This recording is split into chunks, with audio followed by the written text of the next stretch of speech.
Doctor ortho Ayurvedic oil and capsule, अब दर्द भी घुटने टेकेगा। सीएम योगी की कैबिनेट बैठक में 2 दर्जन से ज्यादा अहम प्रस्तावों पर लगी मोहर। 10 लाख से अधिक कर्मचारियों के लिए कैशलेस इलाज, माध्यमिक और प्राइमरी स्कूलों के शिक्षक और कर्मचारी को फायदा। दावोस और यूके की यात्रा से लौटे मुख्यमंत्री हेमंत सोरेन, रांची एयरपोर्ट पर सीएम और उनकी पत्नी का हुआ भव्य स्वागत। विदेश यात्रा के दौरान झारखंड की बातें वैश्विक स्तर पर रखी। रायपुर में मुख्यमंत्री विष्णुदेव साय ने 255 करोड़ रुपए के पुलिस आवासीय भवनों, थाना भवनों और 8 नए साइबर थानों का किया लोकार्पण। कहा, बेहतर आवास सुविधा से मजबूत होगी कानून व्यवस्था। बारामती में अजित पवार पंच हुए तंत्र में विलीन, राजकीय सम्मान के साथ हुआ अंतिम संस्कार। 3 दिन का राजकीय शोक घोषित।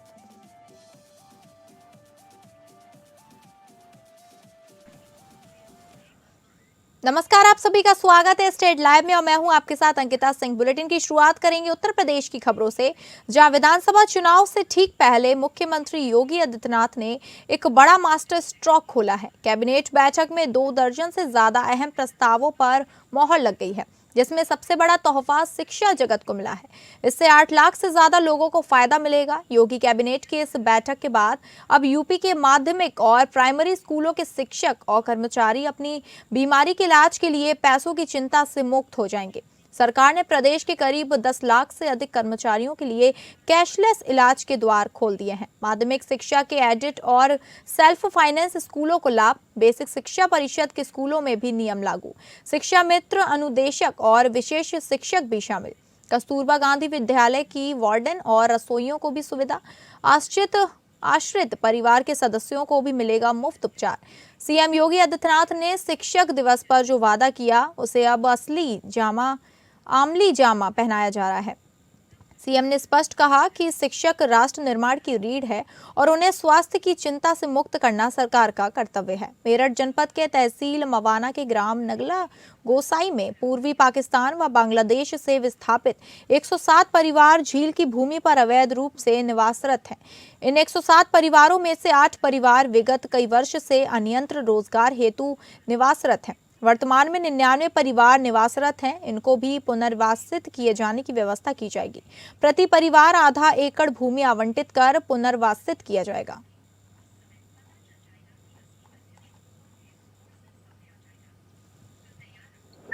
जो शिक्षा विभाग से खासतौर पे माध्यमिक शिक्षा और बेसिक शिक्षा से जुड़े हमारे जो कर्मचारी गण हैं, उनको कैशलेस स्वास्थ्य की व्यवस्था सरकार करने जा रही है और निश्चित तौर पर ये बड़ा फैसला है। शिक्षा के क्षेत्र से जुड़े कर्मचारियों के लिए बहुत बड़ी राहत है। आज की कैबिनेट में 32 विषयों पर चर्चा की गई। एक आध 2 विषय पुनर्विचार के लिए वापस किए गए। माननीय मुख्यमंत्री जी के समक्ष अलग से उसका प्रेजेंटेशन होगा, प्रस्तुतिकरण होगा, फिर अगले कैबिनेट में विषय आएगा। आज कैबिनेट की बैठक हुई, क्या कुछ प्रस्ताव पास हुआ है? कई विशेष प्रस्ताव है। हमारे जो शिक्षक हैं, चाहे माध्यमिक हो चाहे उनके कैशलेस चिकित्सा और सभी उसमें कर्मचारी, यहाँ तक कि रसोईया तक को भी लिया गया कि उनकी चिकित्सा की व्यवस्था कैशलेस किया जाए। ये हमारा बहुत बड़ा निर्णय रहा और सत्र हमारा 9 से चलेगा जो है। इसके लिए हमारे जो बजट सेशन है वो आएगा। माध्यमिक विद्यालयों में मानदेय पर कार्यरत व्यावसायिक शिक्षा के विषय विशेषज्ञों को स्वास्थ्य एवं सुरक्षा के दृष्टिगत उक्त शिक्षकों एवं उनके आश्रित परिवार के सदस्यों को सरकारी चिकित्सालयों के अलावा निजी चिकित्सालयों में भी आईपीडी अंतर्रोगी विभाग उपचार की कैशलेस सुविधा की अनुमान्यता प्रदान की गई है। गोसाई में पूर्वी पाकिस्तान बांग्लादेश से विस्थापित 107 परिवार झील की भूमि पर अवैध रूप से निवासरत हैं। इन 107 परिवारों में से 8 परिवार विगत कई वर्षों में अन्यत्र रोजगार हेतु निवासरत हैं। वर्तमान में जनपद मेरठ की तहसील मवाना के ग्राम नगला गोसाई में 99 परिवार निवासरत हैं। इनको भी पुनर्वासित करने का जो है व्यवस्था की जा रही है। 30 दिसंबर से मुसाफिर खाना तहसील में अधिवक्ताओं की हड़ताल लगातार जारी है। अधिवक्ताओं ने उप जिलाधिकारी मुसाफिर खाना अभिनव कन्नौजिया पर भ्रष्टाचार के गंभीर आरोप लगाते हुए न्यायालयीय कार्यों का पूर्ण बहिष्कार कर रखा है। अधिवक्ताओं का आरोप है कि एसडीएम द्वारा पैसे लेकर आदेश पारित किए जाते हैं, जिससे न्यायिक प्रक्रिया की निष्पक्षता पर प्रश्न चिन्ह लग गया है। आंदोलन के क्रम में अधिवक्ताओं ने कलेक्ट्रेट परिसर पहुंचकर जिलाधिकारी अमेठी को 22 सूत्रीय ज्ञापन सौंपा था। इसके अलावा एसडीएम के विरोध में आयोजित महापंचायत में कई जनपदों के अधिवक्ताओं ने समर्थन देकर आंदोलन को मजबूती प्रदान की। अधिवक्ताओं ने ऐलान किया कि 30 जनवरी से शासकीय व सरकारी कार्यों का भी पूर्ण बहिष्कार किया जाएगा। अधिवक्ताओं का कहना है कि जब तक निष्पक्ष जांच कर दोषियों पर कार्रवाई नहीं होती, तब तक आंदोलन और तेज किया जाएगा। इसी पर भी हम लोगों का विरोध है। सरकार ने जो ऐसा कदम उठाया है, ये सवर्णों के हित में नहीं है, ये उनके नुकसान के लिए है। हर हालत में हम लोग यूजीसी का भी विरोध कर रहे हैं और एसडीएम कन्नौजिया का विरोध कर रहे हैं। एसडीएम अपने कन्नौजिया जो है 330A की फाइलों को निकाल करके जो करोड़ों रुपए की मुआवजा की पत्रावलियाँ हैं जिन पे आपत्ति लगी हुई है, उसमें वो मुआवजा देने के लिए जो है कहीं डाक बंगले बैठते हैं, कहीं अपने बंगले बैठते हैं। इसी तरह का कृत्य कर रहे हैं और चुपके से चोरी से मनमानी तरीके से वो जो है फाइलों में निस्तारित करके जो है और 10-20 लाख रुपए ले करके उसमें ऑर्डर पारित करना चाहते हैं। इसी जानकारी मिली।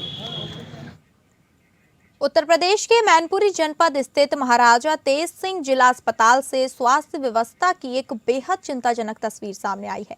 अस्पताल में अचानक बिजली आपूर्ति ठप हो जाने से पूरा परिसर अंधेरे में डूब गया।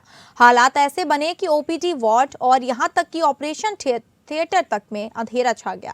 सबसे हैरान कर देने वाली बात यह रही कि आपातकालीन स्थिति में निपटने के लिए लगा ओटी का इन्वर्टर भी खराब मिला, जिससे बैकअप व्यवस्था पूरी तरह फेल हो गई। बिजली गुल हो जाने के कारण डॉक्टरों और नर्सिंग स्टाफ को मोबाइल फोन की टॉर्च की रोशनी में मरीजों का इलाज करना पड़ा। गंभीर मरीजों को भारी दिक्कतों का सामना करना पड़ा और अस्पताल परिसर में अफरा तफरी का माहौल बन गया।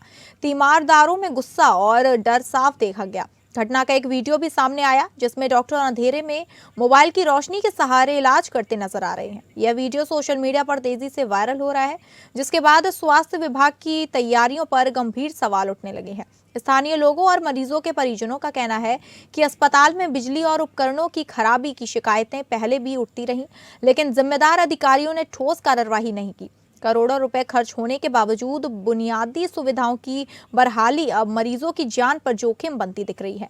ऐसे में सवाल यही है कि इस घटना के बाद जिम्मेदारों पर क्या कार्रवाई होगी और जिला अस्पताल की बिजली व बैकअप व्यवस्था कब तक दुरुस्त की जाएगी।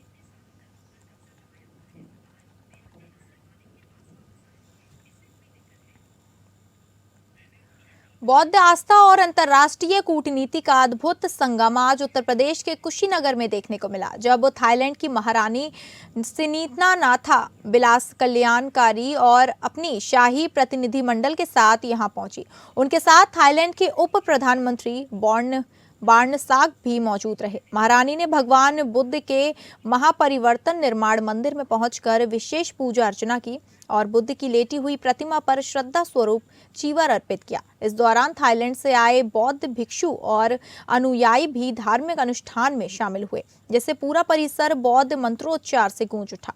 इसके बाद महारानी ने तथागत बुद्ध के अंतिम संस्कार स्थल मुकुट बंधन चैत्य की परिक्रमा कर पूजा की। कुशीनगर में उनके आगमन को लेकर सुरक्षा के पुख्ता इंतजाम किए गए थे। यूपी पुलिस के साथ थाईलैंड की सुरक्षा एजेंसियां भी तैनात रहीं। बताया जा रहा है कि महारानी 28 जनवरी की शाम ही कुशीनगर पहुंच गई थी, जहां जिला प्रशासन और बौद्ध भिक्षुओं ने उनका पारंपरिक स्वागत किया।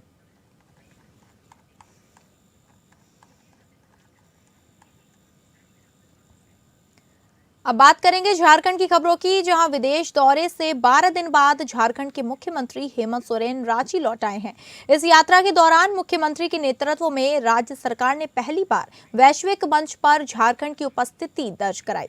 उन्होंने राज्य में उद्योग और निवेश के नए अवसरों को बढ़ावा देने की भी दिशा में महत्वपूर्ण पहल की। मुख्यमंत्री हेमंत सोरेन ने इस यात्रा के अनुभव को सोशल मीडिया के माध्यम से साझा किया और राज्य की संभावनाओं को दुनिया के सामने रखा। उनके नेतृत्व में किए गए प्रयासों को निवेशकों और उद्योग जगत में सकारात्मक रूप से देखा जा रहा है। रांची एयरपोर्ट पर सीएम का स्वागत उनकी पत्नी कल्पना सोरेन, मंत्री दीपिका पांडे सिंह और सांसद महुआ मांझी ने किया। इस दौरान मुख्यमंत्री ने पत्रकारों से भी विशेष बातचीत की और यात्रा के दौरान हुए अनुभव और भविष्य की योजनाओं पर चर्चा की।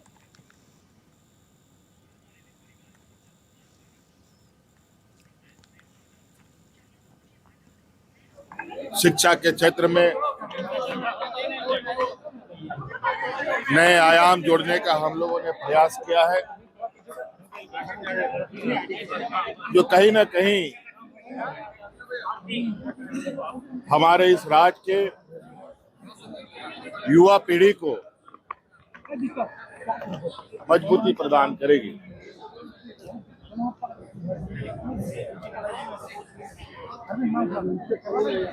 बहुत सारे संभावनाएं हैं, सभी संभावनाओं को बेहतर तरीके से आकलन करते हुए आप लोग के समक्ष चीजों को रखा जाएगा। धन्यवाद। देखिए, चूंकि माननीय मुख्यमंत्री जी लगातार काम कर रहे हैं जनता के लिए और हम लोग भी उनका साथ दे रहे हैं, तो जनता का रुझान इस सरकार के प्रति है। व्यापारी वर्ग से लेके हर वर्ग के लोग बहुत आशा और उम्मीद के साथ माननीय मुख्यमंत्री हेमंत सोरेन जी की ओर देख रहे हैं। इसलिए हमें पूरी उम्मीद है कि निकाय चुनाव में इस बार पार्टी का परफॉर्मेंस बहुत अच्छा रहेगा और हम लोग इतिहास रचेंगे।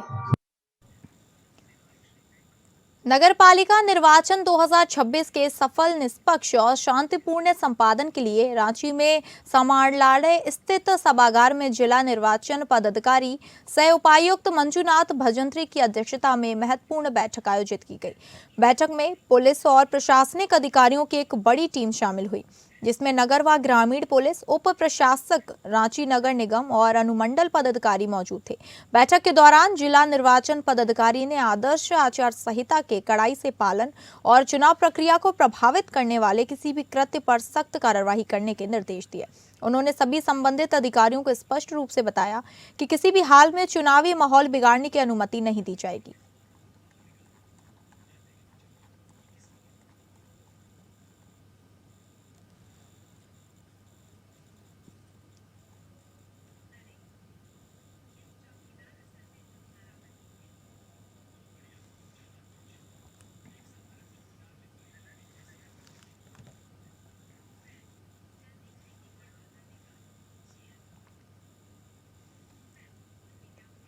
रांची के उपायुक्त सह जिला दंडाधिकारी मंजूनाथ भजंत्री की अध्यक्षता में आंगनबाड़ी केंद्रों के माध्यम से संचालित विभिन्न गतिविधियों को लेकर एक बैठक संपन्न हुई, जिसमें टीकाकरण, FRS, APAR, IT आदि के प्रतिवेदन को पोषण ट्रैकर ऐप पर नियमित रूप से अपलोड करने के संबंध में चर्चा की गई।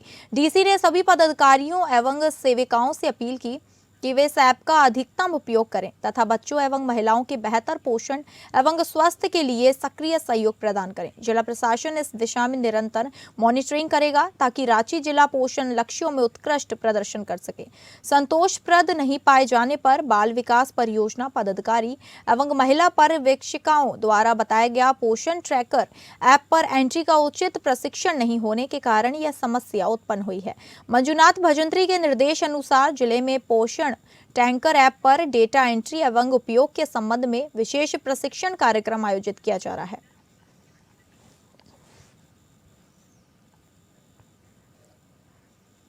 राज्य के ग्रामीण विकास विभाग और नीति आयोग की तरफ से कल राजधानी रांची में एक महत्वपूर्ण कार्यशाला का आयोजन किया गया, जिसके तहत जनजातीय आजीविका सशक्तिकरण पर विशेष रूप से ध्यान केंद्रित करने की आवश्यकता बताई गई। इस क्रम में ग्रामीण विकास विभाग के सचिव मुकेश कुमार ने कार्यक्रम संपन्न होने के पत्रकारों से बातचीत में ग्रामीण अर्थव्यवस्था को आत्मनिर्भर बनाने पर भी आवश्यकता बताई। वहीं नीति आयोग के सदस्य रमेश चंद्र ने पलायन रोकने और सतत विकास के जरिए ग्रामीणों को सशक्त बनाने की दिशा में प्रयास करने को लेकर जानकारी दी।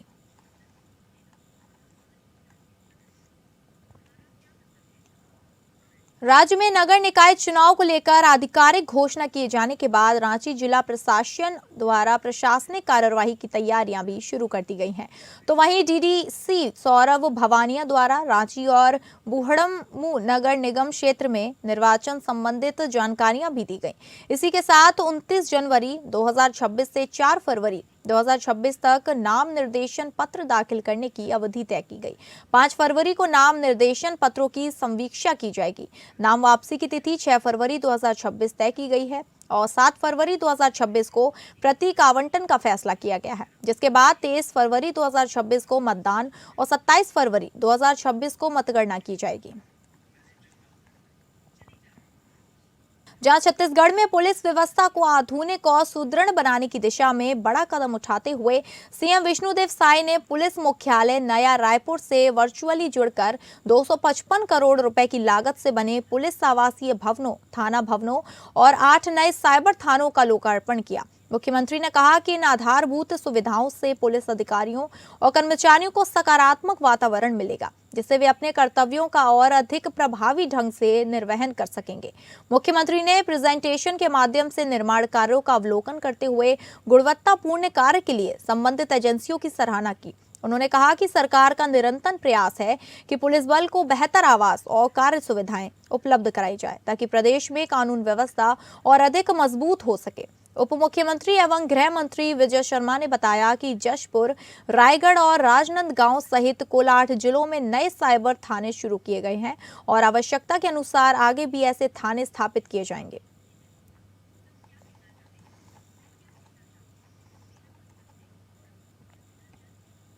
भारतीय विपणन विकास केंद्र द्वारा आयोजित स्वदेशी मेले के समापन समारोह में छत्तीसगढ़ के उप मुख्यमंत्री अरुण साव मुख्य अतिथि के रूप में शामिल हुए। स्टेट हाई स्कूल मैदान में आयोजित कार्यक्रम में पहुंचने पर आयोजित समिति के सदस्यों और भाजपा कार्यकर्ताओं ने उनका जोशीला स्वागत किया।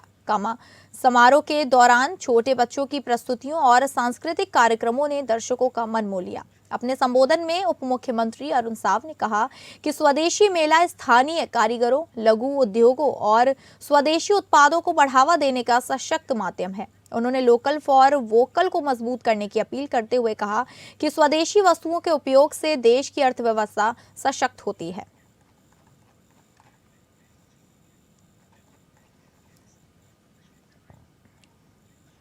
छत्तीसगढ़ के सूरजपुर जिले के आकांक्षीय ब्लॉक प्रतापपुर में नीति आयोग के संपूर्ण अभियान 2.0 की औपचारिक शुरुआत हो गई है।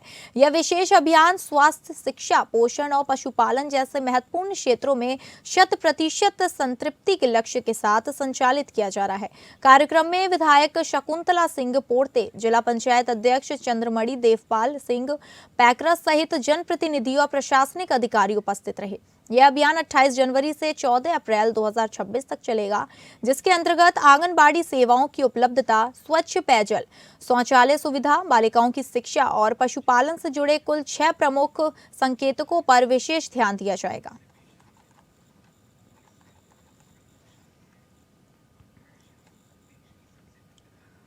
साइबर अपराधों पर प्रभावी नियंत्रण और आम नागरिकों को त्वरित न्याय दिलाने की दिशा में छत्तीसगढ़ सरकार ने बड़ा कदम उठाया है। सीएम विष्णुदेव साय ने पुलिस मुख्यालय नया रायपुर से प्रदेश के 8 नए साइबर पुलिस थानों का वर्चुअल उद्घाटन किया, जिनमें रायगढ़ जिला भी शामिल है। इस दौरान पुलिस हाउसिंग बोर्ड के अंतर्गत विभिन्न महत्वपूर्ण निर्माण कार्यों का भी वर्चुअल लोकार्पण किया गया। एसएसपी शशि मोहन सिंह ने बताया कि पहले से संचालित साइबर सेल को उन्नत कर पूर्ण साइबर थाना बनाया गया है। थाना प्रभारी के रूप में निरीक्षक नासिर खान सहित 16 प्रतिष्ठित स्टाफ की तैनाती की गई है।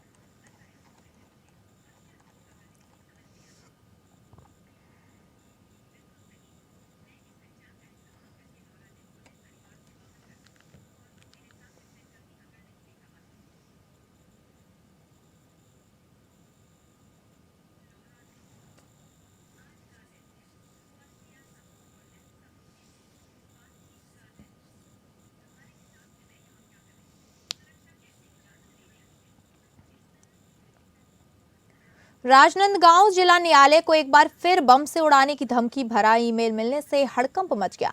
जैसे ही कोर्ट प्रशासन को मेल की जानकारी मिली, पुलिस तुरंत अलर्ट मोड पर आ गई और पूरे न्यायालय परिसर की सघन तलाशी शुरू कर दी गई। एहतियात के तौर पर बम निरोधक दस्ता भी मौके पर पहुंचा और न्यायालय भवन के भीतर बने सभी कमरों की बारीकी से जांच की गई। एडिशनल एसपी कीर्तन राठौर ने बताया कि अज्ञात व्यक्ति द्वारा भेजे गए इस ईमेल की सूचना मिलते ही बीटीएस टीम और पुलिस बल को न्यायालय परिसर भेजा गया। वहां मौजूद लोगों को सुरक्षित बाहर निकालकर अलग अलग कक्षों में तलाशी ली गई ताकि न्यायालय का कामकाज भी बाधित ना हो और जांच भी पूरी सावधानी से की जा सके।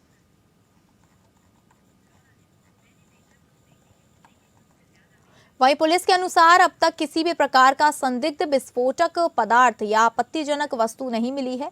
वहीं गौरतलब है कि इससे पहले भी जिला न्यायालय को इसी तरह का धमकी भरा मेल आया था, जिसकी जांच अभी भी जारी है। इस नए मामले में भी अज्ञात आरोपियों के खिलाफ एफआईआर दर्ज कर ईमेल के स्रोत की पड़ताल शुरू कर दी गई है।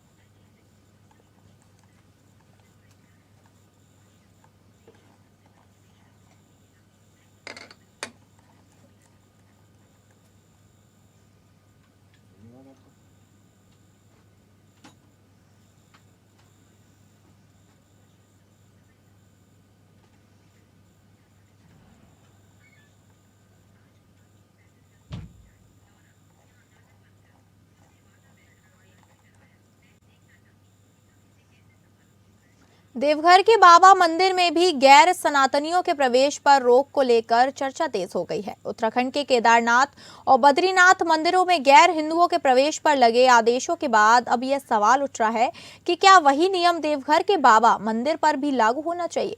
मंदिर से जुड़े लोगों और श्रद्धालुओं ने इस पर अपनी राय व्यक्त की है। पांडा धर्म रक्षिणी सभा के वरिष्ठ सदस्य चंद्रशेखर खवाड़े और पंडा अनिल नौरानी का कहना है कि सनातन धर्म की पूजा के तरीके के अनुसार गैर हिंदुओं का प्रवेश नियमों के खिलाफ है।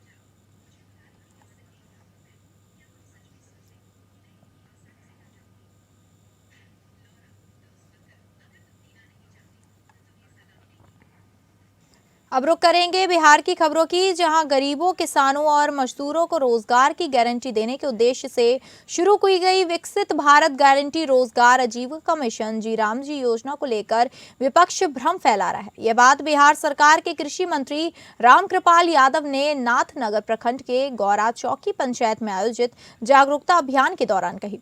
उन्होंने बताया कि मनरेगा में व्याप्त भ्रष्टाचार के कारण नई योजना लाई गई है, जिसके तहत अब 125 दिन का रोजगार और अधिक मेहनताना मिलेगा। इस योजना से मजदूरों के पलायन पर भी रोक लगेगी। कृषि मंत्री ने कहा कि बिहार के हर प्रखंड में योजना को लेकर जागरूकता अभियान चलाया जा रहा है। साथ ही राज्य में कोल्ड चेन, सब्जी उत्पादन बढ़ाने और किसानों के लिए बेहतर मार्केटिंग व्यवस्था पर भी सरकार काम कर रही है। कार्यक्रम में नाथनगर विधायक मिथुन यादव, पीरपैंती विधायक मुरारी पासवान, विधान पार्षद डॉक्टर NK यादव, भाजपा जिलाध्यक्ष संतोष शाह समेत बड़ी संख्या में किसान मौजूद रहे।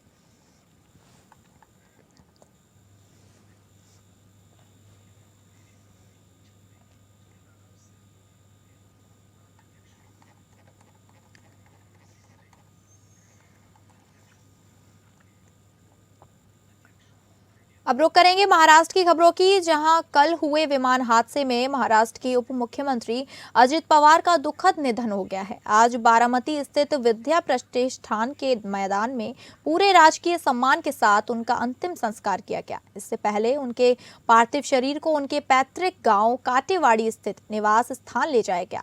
अंतिम यात्रा गादिमा सभागृह से निकाली गई और सुबह राजकीय सम्मान के साथ अंतिम संस्कार संपन्न हुआ। इस मौके पर पूरे महाराष्ट्र और देश भर से राजनीतिक हस्तियां शोक व्यक्त करने के लिए मौजूद रहीं।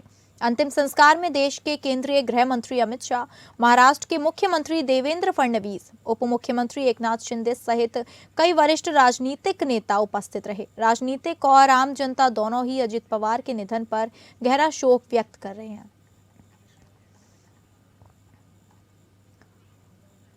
तो फिलहाल स्टेट लाइव में बस इतना ही। नमस्कार।